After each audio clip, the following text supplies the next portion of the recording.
Hello students, आज हम start करते हैं क्लास 11th का। ये लास्ट टॉपिक है इलेक्ट्रोनेगेटिविटी। तो इलेक्ट्रोनेगेटिविटी के बारे में हम डिस्कस करेंगे इस वीडियो में। पहले इलेक्ट्रोनेगेटिविटी की सबसे पहले मैं डेफिनेशन बताती हूँ होता क्या है। देखिए, कोई भी एलिमेंट इलेक्ट्रॉन्स को जब अट्रैक्ट करता है उस कैपेसिटी को हम कहते हैं इलेक्ट्रॉन एफिनिटी। लेकिन अगर किन्हीं दो एलिमेंट्स के बीच में कोई कोवलेंट बॉन्ड बन रहा है तो उस कोवलेंट बॉन्ड को एक एलिमेंट, दोनों में से एक एलिमेंट कोई सा भी इस इलेक्ट्रॉन पेयर को अपनी तरफ ज्यादा कैपेसिटी के साथ अपनी तरफ अट्रैक्ट करता है। तो क्या कहते हैं इसे? Tendency to attract the bond pair of electron towards itself is called as electronegativity. किस चीज की tendency? Shared pair of electron को अपनी तरफ अट्रैक्ट करने की टेंडेंसी किसी भी एलिमेंट की, वो क्या कहलाती है? इलेक्ट्रोनेगेटिविटी। अब जब ये क्लोरीन इस बॉन्ड पेयर को अपनी तरफ अट्रैक्ट करेगा तो रिजल्ट क्या होगा? देखिए, रिजल्ट ये हो जाएगा, ये खिसक के इधर आ जाएगा। अब जब ये बॉन्ड पेयर सेंटर से खिसक कर क्लोरीन की तरफ चला जाएगा तो क्लोरीन के चारों तरफ एक इलेक्ट्रोनेगेटिव क्लाउड बन जाएगा। उसकी वजह से यहां पर थोड़ा सा स्लाइटली नेगेटिवली चार्ज हो जाएगा ये, और ये स्लाइटली पॉजिटिव चार्ज हो जाएगा। तो इस तरह से एक यहां पर पॉजिटिव पोल बन जाएगा, यहां पर एक नेगेटिव पोल बन जाएगा। तो जो इस तरीके की पोजीशन होने पर ये कैसा कहलाता है? डाइपोलर। मींस ऐसे कंपाउंड्स, ऐसे कोवलेंट कंपाउंड्स जिनमें की shared pair of electron more electronegative element की तरफ खिसक जाए और उस समय दोनों तरफ पोल बन जाए, पॉजिटिव पोल और एक नेगेटिव पोल, तो उसे कहते हैं डाइपोलर। और इस टेंडेंसी को, बॉन्ड पेयर ऑफ इलेक्ट्रॉन को अपनी तरफ अट्रैक्ट करने की टेंडेंसी को कहते हैं इलेक्ट्रोनेगेटिविटी। तो ये समझ में आपके आ गया कि इलेक्ट्रोनेगेटिविटी क्या होता है। क्लियर? अब इसके बाद हम पढ़ लेते हैं वो कौन से फैक्टर्स हैं जो इलेक्ट्रोनेगेटिविटी को इफेक्ट करते हैं। सबसे पहला है साइज। देखिए, अगर हम साइज देखें तो जैसे जैसे साइज, जितना साइज बड़ा होगा और जितना साइज छोटा होगा, मान लीजिए ये हमारे पास दो एलिमेंट हैं, ठीक है, ये ए है, ये बी है। अब यहां पर ये इलेक्ट्रॉन है, बताइए ये ज्यादा फोर्स से अपनी तरफ खींचेगा इसको या ये ज्यादा फोर्स से खींचेगा? जो छोटा एलिमेंट होगा उसका न्यूक्लियस इस इलेक्ट्रॉन को ज्यादा फोर्स से अट्रैक्ट करेगा, और जो बड़ा एटम है उसका न्यूक्लियस से ये इलेक्ट्रॉन ज्यादा डिस्टेंस पे हो जाएगा। ज्यादा डिस्टेंस से होने पर ये लेस फोर्स से अट्रैक्ट करेगा। तो जितना छोटा साइज उतना ही ज्यादा इलेक्ट्रोनेगेटिविटी। तो साइज से क्या फर्क पड़ता है इलेक्ट्रोनेगेटिविटी का? मींस हम कह सकते हैं electronegativity is inversely proportional to size. तो पहला फैक्टर क्या है? साइज। सेकेंड फैक्टर क्या है? Nuclear charge. न्यूक्लियर चार्ज से हम कैसे कह सकते हैं? न्यूक्लियर चार्ज का मतलब है कि मान लीजिए कि प्रोटॉन्स की संख्या, या हम जेड जिसे कहते हैं, अगर ये नंबर ज्यादा होगा, कोई भी एलिमेंट है, अगर इसमें प्रोटॉन्स ज्यादा होंगे, सेंटर में न्यूक्लियस के प्रोटॉन्स की संख्या ज्यादा होगी, ठीक है, और किसी में प्रोटॉन्स की संख्या कम है, ठीक, मान लीजिए कि इसमें +2 है और इसमें +5 है, तो बताइए ये इलेक्ट्रॉन है, ये इसकी तरफ ज्यादा अट्रैक्ट होगा या इसकी तरफ? जिसमें प्रोटॉन ज्यादा, इलेक्ट्रॉन उसकी तरफ ज्यादा अट्रैक्ट होगा। तो इस तरह से हम कह सकते हैं nuclear charge is directly proportional to electronegativity. Clear children? तीसरी चीज आती है यहां पर चार्ज ऑन कैटायन। कैटायन पे चार्ज कितना होगा? जैसे मान लीजिए कि हमारे पास कोई भी एलिमेंट है, उस पे +2 चार्ज है और एक पे +3 चार्ज है, ठीक है, तो +2 चार्ज +3 चार्ज। अब ये इलेक्ट्रॉन है यहां पर, कौन इसको ज्यादा फोर्स से अट्रैक्ट करेगा? जिसके पास पॉजिटिविटी ज्यादा होगी, ऑब्वियसली वही इलेक्ट्रॉन को ज्यादा अपनी तरफ अट्रैक्ट करेगा।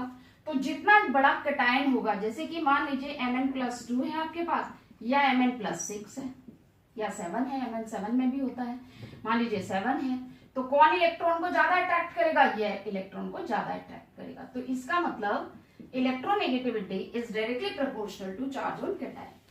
अब इसी की तरीके से अगर हमारे पास एनायन दे दिया जाए, उसके बारे में पूछा जाए, तो हम कैसे कर सकते हैं? तो चार्ज ऑन एनायन से हम कैसे देखेंगे? देखिए, मान लीजिए कि हमारे पास O-1 है और O-2 है, और ये इलेक्ट्रॉन है, कौन तेजी के साथ कौन ज्यादा फोर्स से मतलब इस इलेक्ट्रॉन को अट्रैक्ट करेगा अपनी तरफ। देखिए जिसके पास 1 इलेक्ट्रॉन है वो इससे ज्यादा अट्रैक्ट करेगा। क्यों? क्योंकि इसका साइज बड़ा हो जाएगा। पहली चीज, 2 नेगेटिव है तो ये इलेक्ट्रॉन को रिपेल ज्यादा करेगा। जैसे इलेक्ट्रॉन आना चाहेगा तो ये रिपल्शन करेगा, इसको मीन्स रिपल्सिव फोर्स लगाएगा। तो यहां पर ये इलेक्ट्रॉन को अट्रैक्ट कम करेगा और ये ज्यादा करेगा दोनों के कंपैरिजन में। ठीक है, तो फिर यहाँ क्या हो जाएगा, इनवर्सली प्रोपोर्शनल हो जाएगा। यानी जितना एनायन पे ज्यादा चार्ज उसकी इलेक्ट्रोनेगेटिविटी उतनी कम। और लास्ट यहां पर हम देख लेते हैं एस कैरेक्टर से, एस कैरेक्टर ऑन हाइब्रिडाइजेशन। जब हाइब्रिडाइजेशन हम देखते हैं तो उसमें एस कैरेक्टर देखते हैं। जैसे कि हाइब्रिडाइजेशन कैसा होता है, sp2 और sp3।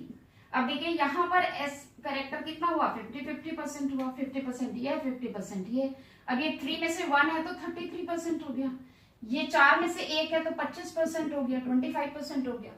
अब जितना ज्यादा एस कैरेक्टर होगा उतना ही ज्यादा क्या होगा, इलेक्ट्रोनेगेटिव होगा। जिसका एस कैरेक्टर जितना ज्यादा उतना ही ज्यादा इलेक्ट्रोनेगेटिव। ठीक है, अब एग्जांपल के तौर पर देख लेते हैं। मान लीजिए कि मैं ये ऊपर का हटा देती हूँ यहां से। अब देखिए मान लीजिए कि मेरे पास एग्जांपल है C≡CH। ठीक है, एक ये एग्जांपल है। मान लीजिए CH2 है। मान लीजिए मेरे पास है CH2H और CH2H मीन्स इथेन हो गया, CH3 सिंगल बॉन्ड CH3। अब हम देख लेते हैं इस कैरेक्टर किसमें कितना है। देखिए यहाँ पर sp है, यहाँ पर sp2 है और यहाँ पर क्या हो जाएगा, sp3 है। तो सबसे ज्यादा इलेक्ट्रोनेगेटिव कौन सा हुआ, ये हुआ, ये कार्बन सबसे ज्यादा इलेक्ट्रोनेगेटिव हो जाएगा। तो इस तरह से हम एस कैरेक्टर से देखते हैं। अब हम देख लेते हैं पीरियोडिक ट्रेंड। पीरियोडिक टेबल में अगर हम स्टडी करें इलेक्ट्रोनेगेटिविटी की तो किधर से किधर जाने पर क्या होता है। देखिए ये पीरियड है, ये ग्रुप है, top to bottom group move करता है और period left to right move करता है। अब हमें देखना है कि इलेक्ट्रोनेगेटिविटी अगर हम पीरियड में मूव करें फ्रॉम लेफ्ट टू राइट तो इलेक्ट्रोनेगेटिविटी किस तरह से चेंज होगी। तो हमें पता है साइज इधर क्या हो रहा है, साइज डिक्रीज हो रहा है। साइज डिक्रीज होगा तो इलेक्ट्रोनेगेटिविटी क्या हो जाएगी, इंक्रीज हो जाएगी।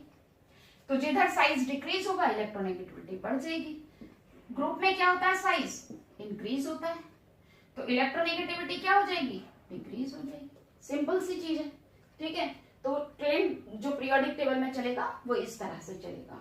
अब हम समझ लेते हैं एक इंपॉर्टेंट चीज कि इलेक्ट्रोनेगेटिविटी को हम याद कैसे करें। पूरी पीरियोडिक टेबल में F जो है उसकी इलेक्ट्रोनेगेटिविटी 4.0 होती है सबसे ज्यादा। क्यों? क्योंकि ये सबसे स्मॉलेस्ट माना जाता है। ठीक, अब मैं आपको बहुत ही अच्छी एक ट्रिक बताती हूँ कि आप इलेक्ट्रोनेगेटिविटी जो एलिमेंट्स हैं उनकी कैसे याद करेंगे। मान लीजिए hydrogen, helium, lithium, beryllium, boron, carbon, nitrogen, oxygen and fluorine. ठीक है,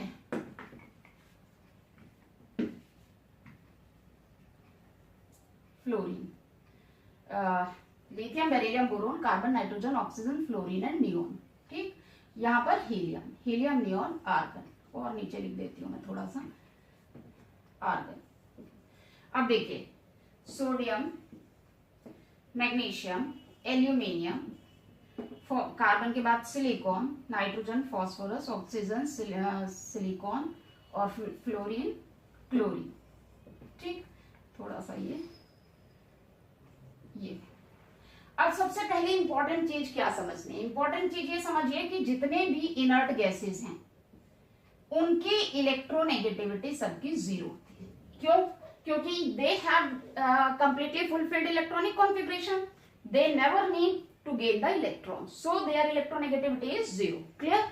अब हम इधर देख लेते हैं। देखिए इलेक्ट्रोनेगेटिविटी अभी हमने पढ़ा ग्रुप में लेफ्ट टू राइट जाने पर इंक्रीज होती है। कैसे? 1, 1.5, 2, 2.5, 3, 3.5, 4। सिंपल, कितने अच्छे से याद कर सकते हैं। 0.5 का डिफरेंस है सबके बीच में।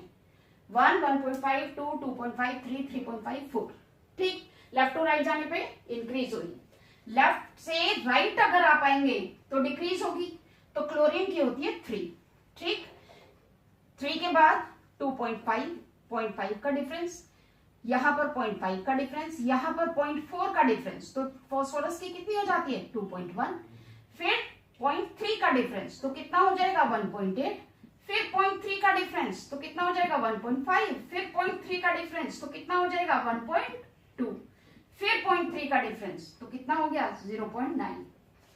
कितना इजीली आप याद कर सकते हैं, देखिए 3, 2.5, 0.5 का डिफरेंस, 0.4 का, 0.3 का, और फिर 0.3 ही रहना है, कांस्टेंट है यहाँ पर जो चेंज हो रहा है, तो आप इजीली याद करेंगे। अब हाइड्रोजन बचा, हाइड्रोजन का कैसे याद करें, देखिए हाइड्रोजन को आप याद रखिए Hp, आराम से रख सकते हैं याद, Hp एक जनरल नेम है Hp।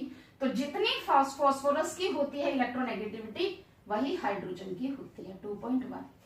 तो सिंपल आप याद कर सकते हैं। अब अगर इलेक्ट्रोनेगेटिविटी आपसे पूछी जाती है, मान लीजिए आपको 4 एलिमेंट दे दिए, ऑक्सीजन, नाइट्रोजन, फ्लोरीन, क्लोरीन, बताइए किसकी सबसे ज्यादा इलेक्ट्रोनेगेटिविटी होगी। वैसे तो आपको पता होना चाहिए पूरी पीरियोडिक टेबल में फ्लोरीन सबसे ज्यादा हाईएस्ट इलेक्ट्रोनेगेटिव एलिमेंट है, लेकिन फिर भी आप ये टेबल 2 मिनट में लिख सकते हैं, ठीक है। तो ये सबसे ज्यादा इलेक्ट्रोनेगेटिव होगा। और भी कोई एलिमेंट दे सकते हैं, मान लीजिए सोडियम, मैग्नीशियम, ठीक है, कार्बन, बोरोन, ये दे देते हैं। तो किसकी होगी इनमें सबसे ज्यादा, देख लीजिए 0.9, मैग्नीशियम की 1.2, कार्बन की कितनी है 2.5, और बोरोन की कितनी है 2। तो बताइए किसकी सबसे ज्यादा, कार्बन की सबसे ज्यादा। तो इस तरह से इजीली आप किसी की भी इलेक्ट्रोनेगेटिविटी बता सकते हैं। तो इस तरीके से हमने देखा कि किस तरीके से हम बता सकते हैं कि किसकी इलेक्ट्रोनेगेटिविटी ज्यादा है और किसकी कम है। देखिए एक दो एग्जाम्पल और यहाँ पर हम डिस्कस कर लेते हैं। मान लीजिए कि आपको 4 एलिमेंट दे दिए जाएं या 3 एलिमेंट्स दे दिए जाएं या फिर मॉलिक्यूल दे दिए जाएं। सपोज कीजिए कि आपको दिया गया है H2O2 एंड HCl। इन तीनों में आपसे पूछा जाए बताइए पोलर मॉलिक्यूल कौन सा है, तो आप कैसे बताएंगे। देखिए H सिंगल बॉन्ड H, यहाँ पर जो बॉन्ड पेयर है जितनी फोर्स से ये खींचेगा उतनी फोर्स से ये अट्रैक्ट करेगा, तो कैसा हो जाएगा, जो इनका डाइपोल हो जाएगा 0 हो जाएगा, तो ये नॉन पोलर हो जाएगा। सेम ऑक्सीजन में होगा, इन यहाँ पर भी दोनों बिल्कुल इक्वली अट्रैक्ट करेंगे बॉन्ड पेयर ऑफ इलेक्ट्रॉन को, तो ये भी नॉन पोलर हो जाएगा। HCl में क्या होगा, Cl की इलेक्ट्रोनेगेटिविटी ज्यादा होने की वजह से ये इधर अट्रैक्ट करेगा, तो ये कैसा हो जाएगा पोलर, ठीक है। तो आंसर क्या हो जाएगा HCl। आपसे ये भी पूछा जा सकता है, मान लीजिए आपसे पूछा जाए कि बताइए इन सब में से पोलर कौन है। माना दिया जा रहा है CCl4, CH4, NH3, या फिर आप ये सारे ही पोलर हैं, बताइए कौन पोलर होगा। पॉज करिए आप और इसका आंसर दीजिए। 1 मिनट के बाद आप देखिए वीडियो में कि क्या आंसर आता है। देखिए CCl4 यहाँ पर चारों तरफ से इक्वली यहाँ पर क्लोरीन जो है अट्रैक्ट करेगा बॉन्ड पेयर ऑफ इलेक्ट्रॉन को, तो ये सब कैंसिल हो जाएंगे, तो इसका जो डाइपोल है वो 0 हो जाएगा। सेम CH4 में लगेगा क्योंकि चारों तरफ सेम एलिमेंट है, ठीक है। लेकिन NH3 में क्या होता है, NH3 में आप समझ लीजिए नाइट्रोजन मोर इलेक्ट्रोनेगेटिव है और हाइड्रोजन इस तरह से है, यहाँ लोन पेयर ऑफ इलेक्ट्रॉन है, तो इसका ये कैसा हो जाएगा, ये डाइपोल हो जाएगा, पोलर मॉलिक्यूल हो जाएगा।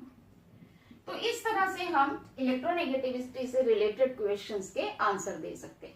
होप ये वीडियो आपके लिए बहुत बहुत यूजफुल होगी चिल्ड्रन। मेरे चैनल को सब्सक्राइब कीजिए, वीडियोस को शेयर कीजिए। जितना ज्यादा आप स्टूडेंट्स के साथ शेयर करेंगे उतना ही ज्यादा से ज्यादा बच्चे इसका फायदा उठा पाएंगे। Thank you.